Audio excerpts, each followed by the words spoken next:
Olá, pessoal, sejam muito bem-vindos e bem-vindas. Meu nome é Christian Klein e hoje a gente vai fazer algo especial, uma imersão profunda, uma verdadeira viagem no tempo a um universo que, embora familiar para muitos, é quase sempre mal compreendido. Falo do mundo cultural por trás dos textos do Novo Testamento. A nossa proposta aqui, eu garanto, vai muito além de uma leitura superficial. Juntos, nós vamos desvendar as camadas de significado que só se abrem para a gente quando usamos as ferramentas certas. E que ferramentas são essas?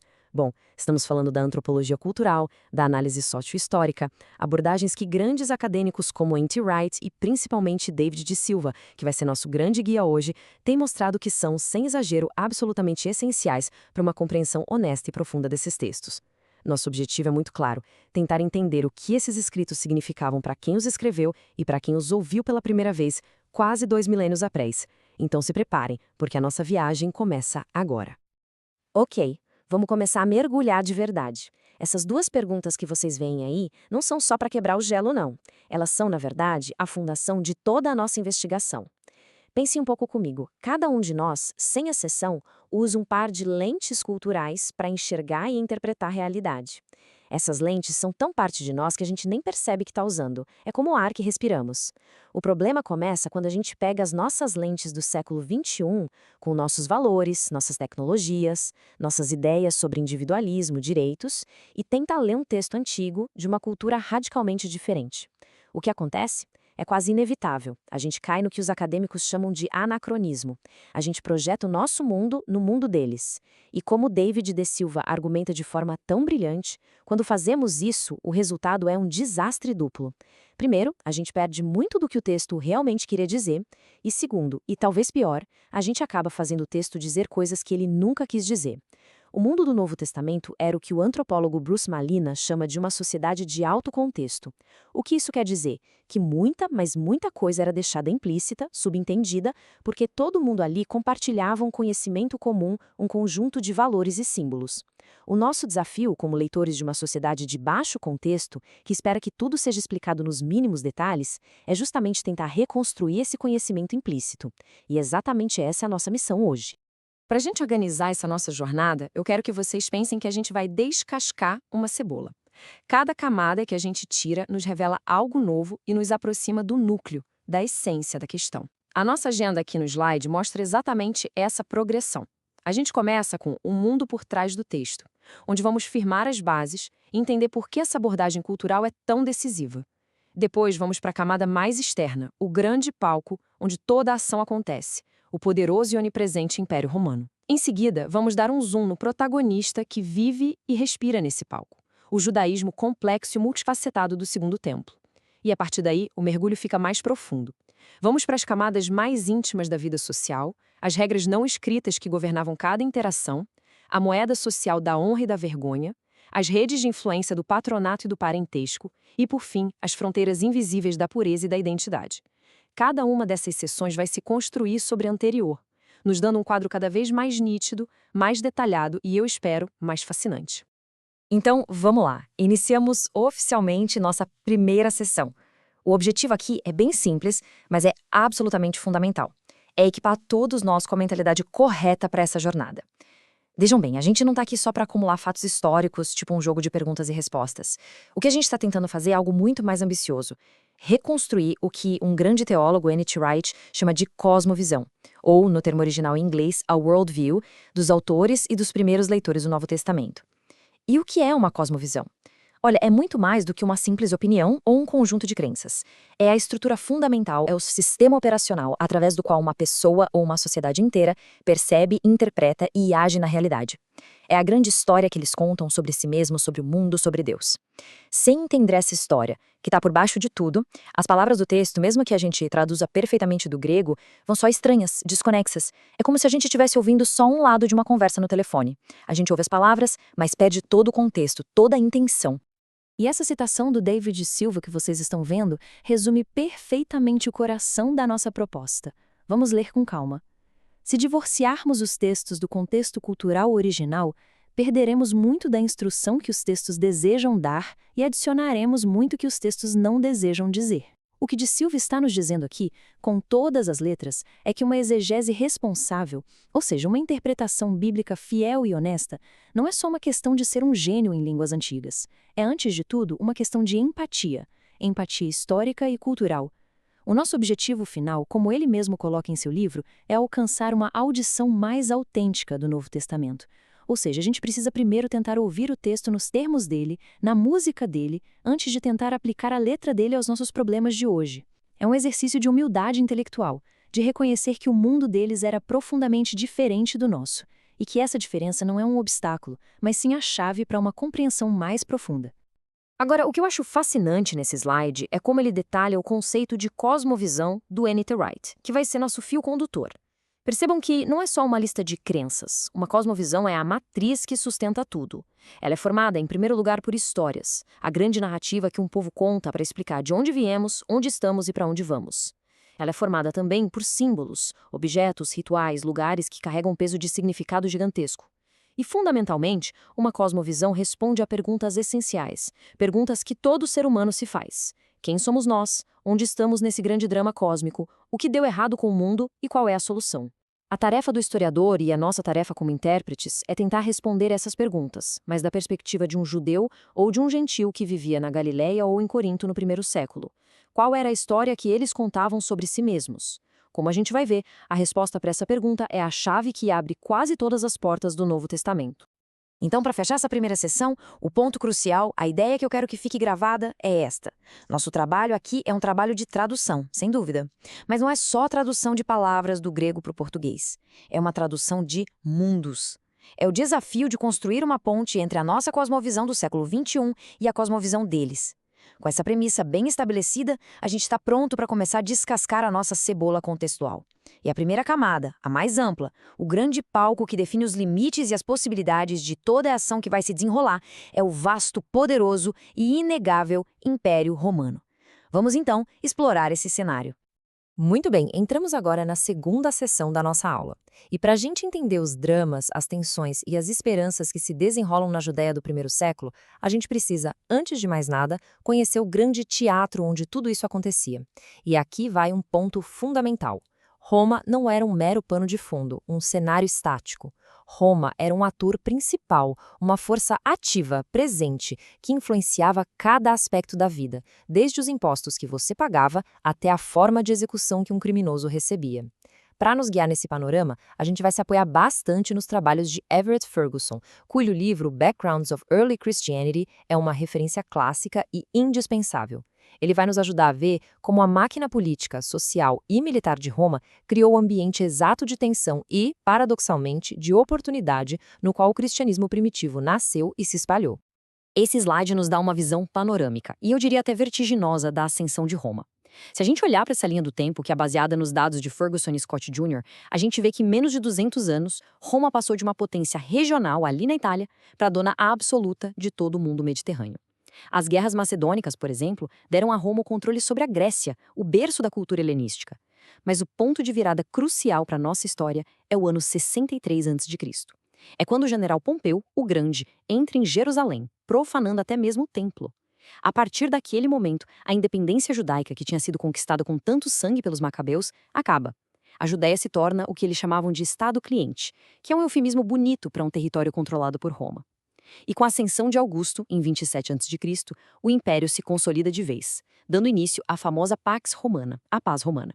Uma paz, claro, que era mantida pela força esmagadora das legiões e pela ameaça constante da crucificação.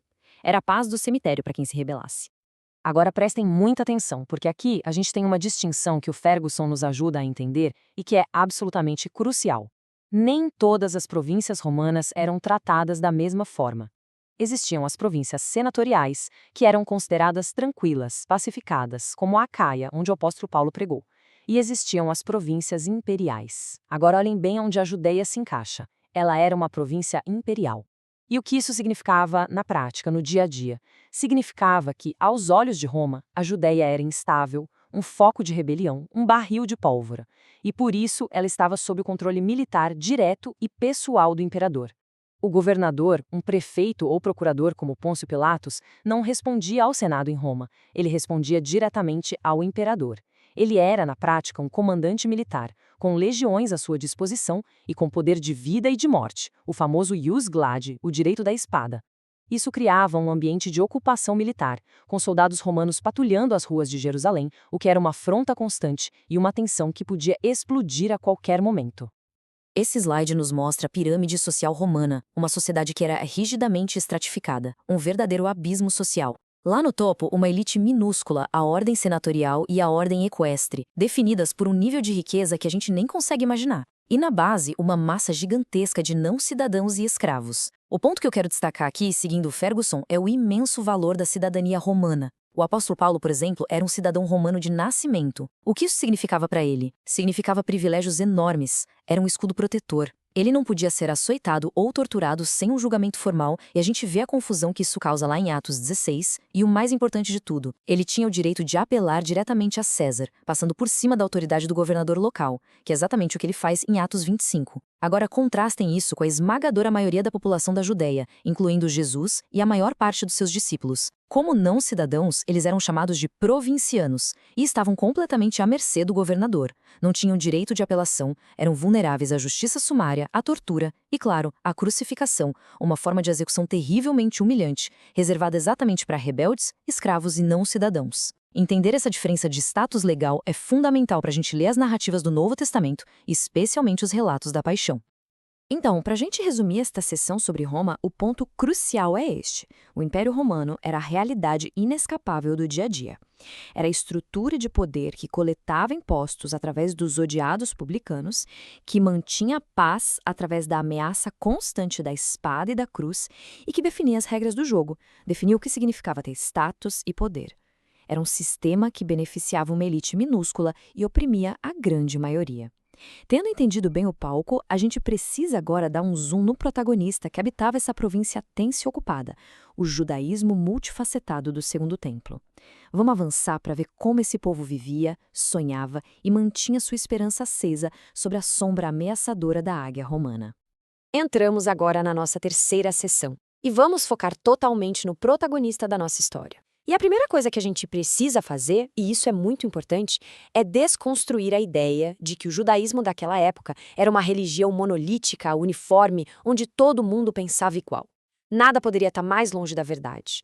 Como o autor J. Julius Scott Jr. descreve de forma brilhante na sua obra Jewish Backgrounds of the New Testament, o judaísmo do Segundo Templo era um mosaico vibrante, colorido e muitas vezes conflituoso de grupos, ideias e esperanças. Claro, todos eles partilhavam uma lealdade fundamental à Tora, ao Templo em Jerusalém e ao único Deus de Israel. Mas eles discordavam e discordavam profundamente sobre qual era a melhor maneira de viver essa lealdade sob a dupla pressão do imperialismo cultural grego, o helenismo, e do poder militar de Roma. Para a gente entender de verdade o judaísmo do primeiro século, a gente precisa olhar para trás, para os 400 anos que o precederam, o chamado período intertestamentário. Essa linha do tempo, baseada em Scott Jr. e Ferguson, nos mostra uma sequência de crises que moldaram a alma desse povo. Primeiro, a chegada de Alexandre o Grande e a helenização, a disseminação da língua e da cultura grega, que foi ao mesmo tempo uma oportunidade e uma ameaça. Mas a crise se torna aguda, se torna um trauma sobre o domínio dos Seleucidas, especialmente com o rei Antíoco IV Epifânio. A tentativa dele de helenização forçada não foi só um ato político, foi uma crise teológica existencial. Ele profanou o Templo de Jerusalém, o lugar mais sagrado da terra, erigindo um altar ao deus grego Zeus e sacrificando um porco, um animal impuro ali. Esse ato, que ficou para sempre na memória judaica como a abominação da desolação, foi um trauma tão profundo que marcou a psique do povo, gerando um anseio desesperado por justiça divina e alimentando diretamente o surgimento do pensamento apocalíptico. A revolta que se seguiu, a dos Macabeus, levou a um breve e glorioso período de independência sob a dinastia dos Hasmoneus, que infelizmente acabou se degenerando em corrupção e conflitos internos. E tudo termina, como a gente já viu, com a chegada de Roma. Cada uma dessas fases deixou cicatrizes e moldou as esperanças do povo que Jesus encontrou. Dentro desse contexto de crise surgiram diferentes estratégias de sobrevivência teológica que a gente conhece como as facções judaicas. O slide resume os principais grupos, mas vamos aprofundar um pouco. Os saduceus eram a elite, a aristocracia sacerdotal. Eles controlavam o templo e sua vasta economia. Eram conservadores na teologia, aceitando só a Torá escrita, e muito pragmáticos na política, colaborando com Roma para manter seu poder e privilégios.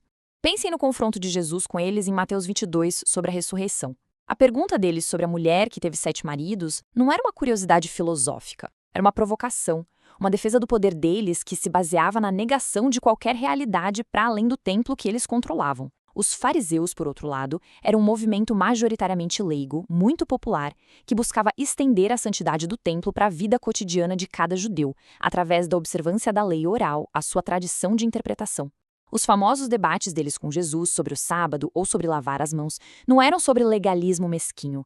Eram debates seríssimos sobre a questão fundamental: como ser o povo santo de Deus vivendo sob ocupação pagã. Os essênios eram ainda mais radicais na busca por pureza, com muitos se retirando para comunidades isoladas, como Qumran, no deserto, esperando uma guerra cósmica final entre os filhos da luz e os filhos das trevas. E, finalmente, os zelotes, que acreditavam que a santidade só poderia ser restaurada pela espada, pela revolução violenta contra Roma. Como N.T. Wright sempre enfatiza, eram visões de mundo distintas e concorrentes sobre como ser o verdadeiro Israel em um tempo de crise profunda. E aqui, pessoal, a gente chega a uma das ideias mais poderosas e esclarecedoras de N.T. Wright. Para o judeu do primeiro século, a questão onde estamos não era apenas geográfica. Sim, claro, eles estavam fisicamente na terra de Israel. Mas, teologicamente, na cosmovisão deles, eles sentiam que ainda estavam no exílio. Como assim? Porque as grandes e gloriosas promessas dos profetas sobre o fim do exílio babilônico ainda não tinham se cumprido de verdade. Que promessas? A promessa de Isaías de uma nova criação onde a justiça finalmente reinaria. A visão de Ezequiel da glória de Deus, a Shequina, retornando para encher o templo de luz. A visão de Daniel do misterioso Filho do Homem recebendo um reino eterno das mãos de Deus, pondo um fim aos impérios pagãos, descritos como bestas selvagens. Nada disso, aos olhos deles, tinha acontecido. O templo de Herodes, embora magnífico arquitetonicamente, era visto por muitos como espiritualmente vazio. Um templo que servia aos interesses de Roma. E a presença das legiões romanas marchando nas ruas de Jerusalém era a prova diária, amarga e humilhante de que Israel não era livre e que os impérios bestiais ainda governavam o mundo. Essa sensação de exílio contínuo criava uma enorme, fervorosa e por vezes desesperada expectativa por uma intervenção decisiva de Deus na história. E essa expectativa toda encontrou sua expressão mais vívida e criativa na literatura apocalíptica. E aqui a gente precisa corrigir um grande mal-entendido moderno. Com base em Scott Jr. e outros estudiosos, é fundamental entender que apocalíptico não significa primariamente fim do mundo com catástrofes e desastres, como nos filmes de Hollywood. A palavra grega apocalipsis significa revelação, desvelar, tirar o véu. A literatura apocalíptica era, portanto, uma teologia da resistência. Era uma forma de dizer ao povo oprimido: apesar do que os seus olhos veem, a força de Roma, a corrupção da elite, nós vamos tirar o véu e lhes dar uma revelação do que está realmente acontecendo por trás das cortinas da história. Pensem no livro de Daniel, por exemplo. Quando ele descreve os grandes impérios mundiais como bestas selvagens, monstruosas, saindo do mar caótico, ele está fazendo uma apocalipse. Ele está desvelando a verdadeira natureza do poder imperial, algo bestial, caótico, desumano e contrário a Deus. E, ao mesmo tempo, afirmando que o Deus de Israel, o Deus da criação, terá a última palavra, estabelecendo um reino de verdadeira humanidade. Era uma forma codificada, simbólica, de criticar o poder opressor e de manter a esperança viva contra todas as probabilidades. Então, para sintetizar essa seção tão rica, o judaísmo da época era um mundo complexo, unido por uma lealdade profunda à sua herança, a Torá, o templo, mas vivendo em uma profunda tensão. A sensação de que a grande história de Deus com Israel ainda não tinha chegado ao seu clímax. A pergunta que pairava no ar, a pergunta que todos se faziam era: como nós devemos viver agora, enquanto esperamos que Deus finalmente atue para libertar seu povo? As diferentes respostas a essa pergunta, como vimos, deram origem às facções que conhecemos. E é essa mesma pergunta que nos leva, agora, às camadas mais profundas da vida social. Tendo visto o palco romano e o protagonista judeu, vamos mergulhar no sistema operacional da vida diária, nas regras não escritas que governavam tudo. A cultura da honra e da vergonha. Bom, agora a gente entra no coração da análise de David Silva. Vamos falar sobre honra e vergonha. E a primeira coisa que a gente precisa fazer é um reset mental. Esqueçam o que a palavra honra significa para nós hoje. Geralmente um sentimento privado, uma questão de consciência pessoal, minha honra. No mundo mediterrâneo antigo, a honra não era um sentimento, era um bem público. Era a sua reputação, o seu valor aos olhos da sua comunidade. Era, literalmente, a sua moeda social. Ter honra significava ter o direito de existir socialmente. Perder a honra, ser publicamente envergonhado, era uma espécie de morte social. Tentem imaginar uma pequena aldeia na Galileia onde todo mundo se conhece. Se um homem fosse publicamente chamado de mentiroso e não conseguisse se defender, ele não ia apenas se sentir mal, ele perderia a capacidade de fazer negócios, de ter seu testemunho aceito numa disputa, de arranjar um bom casamento para seus filhos. Ele se tornava um ninguém, um pária. É por isso que os debates públicos que a gente vê nos evangelhos, as perguntas capciosas feitas a Jesus e as respostas geniais que ele davam, não eram meros exercícios intelectuais, eram batalhas públicas, de vida ou morte pela honra. O De Silva nos explica que a honra, essa moeda social, vinha de duas fontes principais. Havia a honra atribuída, que você recebia por nascimento. Em que família você nasceu? Qual era o status do seu clã, da sua cidade? Numa sociedade coletivista, como o antropólogo Bruce Malina aponta, essa era a honra mais fundamental, o seu ponto de partida na vida. E havia a honra adquirida, que você ganhava ou perdia na arena pública, através de um jogo social constante de desafio e resposta. Para ilustrar, vamos pensar na história de Zaqueu, o cobrador de impostos. Zaqueu tinha muita riqueza, muito dinheiro, mas a sua honra atribuída era zero, ou até negativa. Ele era visto por todos como um traidor, um colaborador dos odiados romanos. Ele era um homem sem honra em sua própria comunidade. Quando Jesus decide se hospedar na casa dele, Zaqueu se levanta e faz uma declaração pública, dramática. Ele vai devolver 4 vezes mais a quem ele defraudou. O que é isso? É um ato desesperado para adquirir honra. Ele está usando sua riqueza, a única coisa que ele tem, para tentar se reintegrar na comunidade, para restaurar sua reputação. Ele entende perfeitamente que naquele mundo, sem honra, sua riqueza não significa absolutamente nada. Exatamente aqui que a mensagem cristã chega e vira a mesa completamente. Este versículo do Salmo 118, que é citado por Jesus e destacado por De Silva como central, é a ilustração perfeita dessa subversão radical. Jesus, um homem que perdeu o jogo da honra da forma mais espetacular e humilhante possível, é vindicado por Deus e se torna pedra principal. Vamos aprofundar um pouco na vergonha da cruz.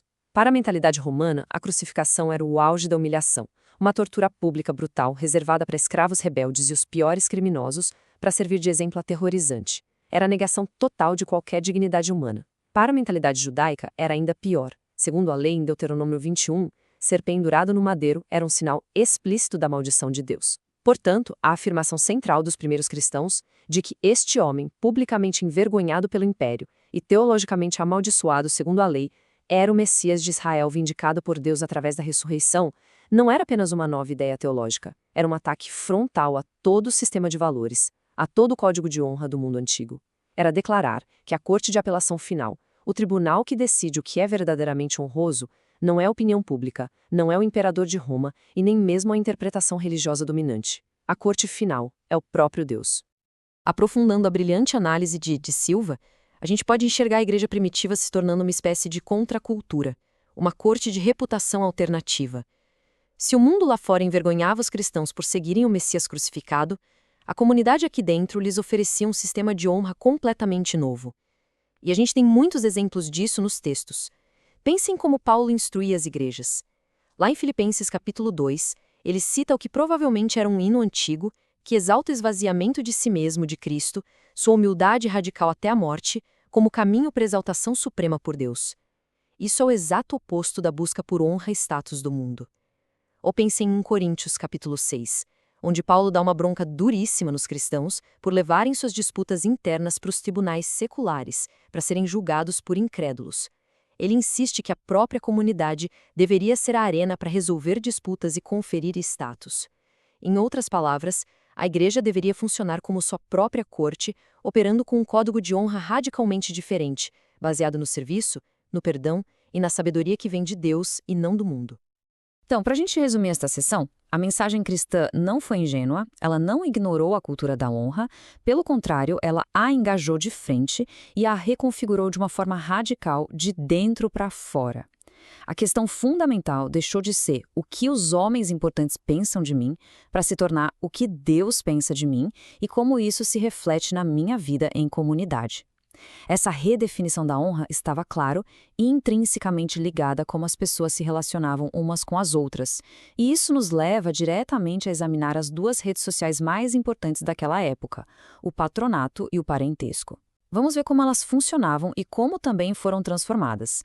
E seguimos em frente com os próximos dois pilares da análise de David de Silva, patronato e parentesco. Se a honra era a moeda social, o patronato e o parentesco eram os sistemas bancários, as redes que faziam essa moeda circular. É preciso entender que num mundo sem estado de bem-estar social, sem acesso universal à justiça, sem instituições de crédito como a gente conhece hoje, a sua sobrevivência, seu sucesso, tudo dependia inteiramente da sua rede de relacionamentos pessoais. Não existia a ideia de um indivíduo autônomo que se vira sozinho. Você era definido por quem você conhecia e principalmente a quem você devia lealdade. Esse slide detalha a mecânica do sistema de patronato, que era a relação fundamental entre pessoas de status social diferente. Tentem imaginar a cena. Um camponês que perdeu sua colheita por causa de uma seca. Não existia um banco para ele pedir um empréstimo. O que ele fazia? Ele ia até o grande proprietário de terras da região, seu patrono, e pedia um favor. Em grego, a palavra para isso é charis. O patrono, então, lhe concedia sementes, comida ou dinheiro. A partir daquele dia, aquele camponês e toda a sua família deviam lealdade total a esse patrono. Nas disputas locais, ele apoiaria seu patrono. Se o patrono precisasse de homens para um trabalho, ele estaria lá. E, muito importante, ele elogiaria publicamente a generosidade do seu patrono, aumentando a honra dele na comunidade.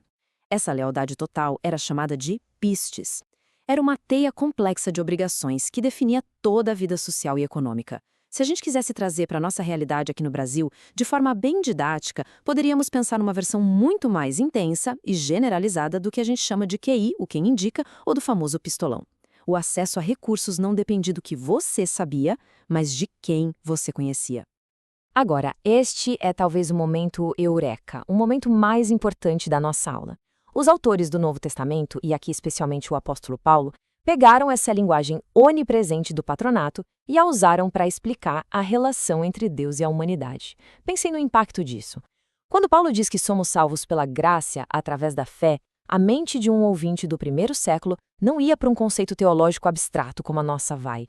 A mente dele ia imediatamente para a realidade social que ele vivia todos os dias. Ele ouvia a palavra charis e pensava no favor generoso e imerecido de um patrono poderoso. E ele ouvia a palavra pistes e pensava na lealdade ativa, pública, visível e inabalável que se deve a esse patrono. Isso muda tudo, pessoal. A mensagem não é Deus lhe deu um presente, agora você pode fazer o que quiser. A mensagem é Deus agiu como patrono supremo e lhes deu o favor a charis que vocês jamais poderiam merecer ou retribuir, a salvação. A sua resposta, portanto, não é apenas acreditar mentalmente que isso é verdade. É viver uma vida de lealdade total, de pistes, a este novo patrono, Jesus, que os libertou de todos os outros patronos terrenos que os oprimiam. A salvação, nesse contexto, é uma transferência radical de lealdade. A outra rede de influência fundamental, claro, era o parentesco. A família biológica, o clã, era o centro de tudo. Sua identidade, sua segurança, sua herança, tudo vinha da sua família. Sua lealdade primária era para com seu clã. Mas o que Jesus e a igreja primitiva fazem é algo socialmente explosivo. Eles criam o que os sociólogos chamam de parentesco fictício. A igreja passa a ser a casa de Deus. Os membros se chamam de irmãos e irmãs. Isso era extremamente radical. Em um mundo onde a família de sangue era tudo, a igreja criava uma nova família, onde, por exemplo, um escravo e seu mestre podiam sentar na mesma mesa e serem chamados de irmãos. Isso não abolia a estrutura social externa da escravidão da noite para o dia, mas criava uma nova realidade interna na comunidade que desafiava essa estrutura fundamentalmente. E a exigência de lealdade a essa nova família, muitas vezes acima da família de sangue, como a gente vê nas palavras duras de Jesus em Mateus 10, era uma das maiores fontes de conflito e perseguição para os primeiros cristãos. Eles eram acusados de odiar suas famílias e de subverter a ordem social romana, que era baseada na pátria potestas, o poder do pai de família. Então, para a gente resumir esta sessão, o cristianismo primitivo não existia num vácuo social, numa bolha. Ele pegou as estruturas sociais mais fundamentais da sua época, patronato e parentesco, e as reconfigurou por dentro, deu um novo significado a elas. Ele criou uma nova comunidade, uma nova família, com Deus como grande e único patrono e todos os membros como irmãos e irmãs, com novas lealdades e novas obrigações uns com os outros. E claro, essas novas relações sociais, essa nova família, inevitavelmente redefiniram quem estava dentro do grupo e quem estava fora. E isso nos leva diretamente ao nosso último pilar cultural, a cultura da pureza e da identidade. E assim chegamos à última camada da nossa cebola cultural, o pilar final da análise de David de Silva, pureza e identidade. Para o judaísmo do Segundo Templo, as leis de pureza que a gente encontra no livro de Levítico não eram meras regras de higiene ou rituais arbitrários e sem sentido. De forma alguma, elas eram marcadores de identidade fundamentais. Elas, na prática, desenhavam um mapa do mundo, separando o sagrado do profano, o limpo do impuro. E o mais importante de tudo, elas separavam o povo de Israel, o povo santo de Deus, das nações gentílicas, que eram consideradas impuras. Manter a pureza ritual era, portanto, uma forma de manter a santidade da Terra Prometida e, principalmente, a identidade do povo em meio a um mundo pagão. Esse slide nos ajuda a visualizar o que podemos chamar de mapa da pureza judaico. A santidade era concebida em círculos concêntricos, como as camadas da nossa cebola. No centro de tudo, o Santo dos Santos, no coração do templo. Depois, o resto do templo, acessível a sacerdotes e judeus ritualmente puros. Depois, a cidade santa de Jerusalém. Depois, a terra de Israel. E, finalmente, lá fora, o mundo gentil, considerado impuro. A impureza nesse sistema era vista como uma força perigosa, contagiosa, que ameaçava essa ordem sagrada. Mas isso não era uma teologia abstrata, era uma arquitetura social. Essa geografia da santidade criava uma geografia da exclusão. Se você tivesse uma doença de pele, como a lepra, você era considerado ritualmente impuro e tinha que viver fora do acampamento, excluído da comunidade. Se você fosse um gentil, não podia passar de um certo pátio no templo sob pena de morte. Existiam placas em grego e latim encontradas por arqueólogos avisando sobre isso. Essas leis criavam barreiras físicas e sociais muito reais, que mantinham as pessoas em seus devidos lugares. É nesse contexto que as ações de Jesus se tornam tão chocantes, tão subversivas. Ele toca em leprosos. No mapa da pureza, a lógica era clara. O sagrado, Jesus, deveria ser contaminado pelo impuro, o leproso. Mas o que acontece é o exato inverso. A santidade de Jesus é que é contagiosa, e ela purifica o leproso. A direção do contágio é invertida. E o ato talvez mais escandaloso de todos era a comunhão à mesa. Comer junto, no mundo antigo, era a declaração máxima de pertencimento, de aceitação, de família. Quando Jesus comia com cobradores de impostos e pecadores, pessoas consideradas impuras por sua colaboração com Roma e seu contato com o dinheiro gentil, ele não estava apenas sendo amigável. Ele estava redesenhando um mapa da pureza em tempo real. Ele estava declarando que essas pessoas impuras estavam, na verdade, dentro do povo de Deus, o que era um ultraje para os guardiões da pureza ritual. E a igreja primitiva, depois de muita luta interna, levou isso ao extremo, decidindo incluir gentios na comunidade sem exigir a circuncisão ou a adesão às leis alimentares judaicas, demolindo assim o principal muro que separava judeus e gentios por séculos. Então a pergunta que fica é, se a pureza ritual foi deixada de lado, o que a substituiu como marcador de identidade para essa nova comunidade? Esta citação da primeira carta de João nos dá a resposta de forma belíssima.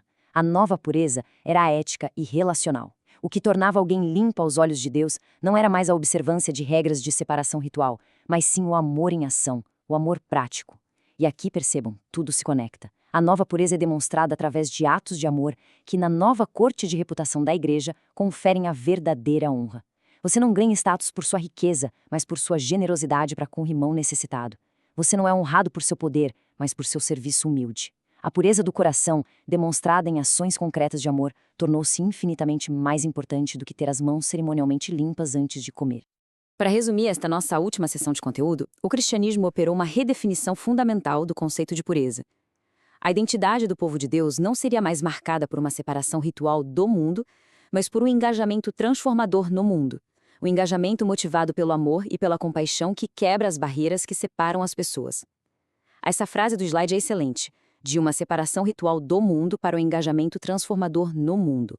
Ela encapsula perfeitamente toda a mudança de paradigma.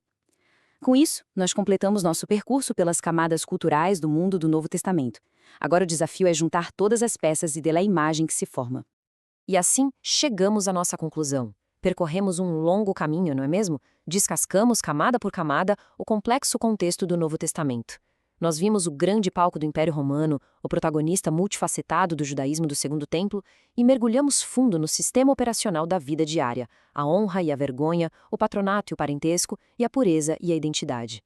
O objetivo agora é amarrar todos esses fios, juntar todas essas peças e ver que quadro geral emerge e como tudo isso nos ajuda, de fato, a ler esses textos antigos com novos olhos, com mais profundidade e, eu espero, com mais sabedoria. Se a gente pudesse resumir tudo o que vimos em alguns pontos-chave, seriam estes que estão no slide. Primeiro, e mais básico, a teologia não existe num vácuo, flutuando no espaço. A mensagem do Novo Testamento usou a linguagem, os símbolos e os valores culturais de seu tempo para se comunicar. Segundo, o contexto histórico não é um detalhe, é a matriz. A presença opressora de Roma e a esperança fervorosa do judaísmo pela libertação do exílio formam a tensão dramática que está por trás de quase cada página.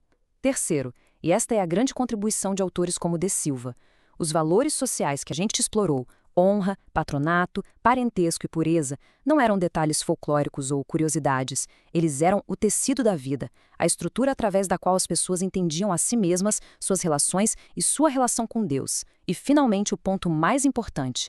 A mensagem cristã não ignorou esses valores. Ela dialogou com eles, os desafiou, os subverteu e os redefiniu radicalmente em torno da pessoa e da obra de Jesus, criando uma nova comunidade com uma cosmovisão completamente nova. Para aqueles que, como eu, são apaixonados por esse tema e desejam aprofundar esses tópicos, e eu realmente os encorajo a isso, estas são as principais fontes que nós utilizamos nesta aula. O livro Honra, Patronato, Parentesco e Pureza, de David De Silva, é a leitura fundamental sobre os pilares culturais que vimos. O Novo Testamento e o Povo de Deus, de N.T. Wright, oferece o grande arcabouço da cosmovisão e da esperança judaica. E as obras de Everett Ferguson e J. Julius Scott Jr. são excelentes compêndios, verdadeiras enciclopédias sobre os contextos romano e judaico, respectivamente. Continuar os estudos de forma independente é, sem dúvida, o melhor caminho para um entendimento cada vez mais rico e recompensador. E eu gostaria de terminar a nossa aula não com uma afirmação final, mas com uma pergunta, uma provocação para a reflexão de cada um de vocês. Nós passamos este tempo todo analisando uma cultura antiga, distante. Mas este exercício só se torna verdadeiramente transformador quando a gente o volta como um espelho para nós mesmos.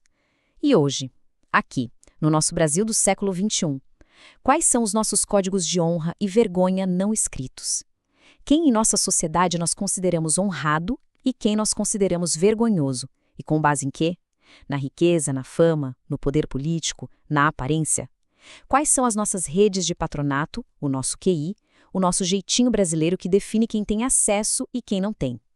E talvez a pergunta mais desafiadora de todas: quais são as nossas linhas de pureza? As fronteiras invisíveis que nós traçamos com base em classe social, cor da pele, orientação política, time de futebol ou religião, que definem quem está dentro do nosso grupo e quem a gente considera impuro fora. Como a mensagem radicalmente inclusiva e subversiva que a gente estudou hoje dialogaria com essas nossas estruturas? A resposta para essa pergunta, pessoal, não está nos livros de história. Ela está em nossa própria análise crítica da nossa cultura e, acima de tudo, em nossa disposição para permitir que esses textos antigos nos desafiem hoje com a mesma força com que desafiaram o mundo deles há 2000 anos. Muito obrigada pela atenção e pelo tempo de todos vocês.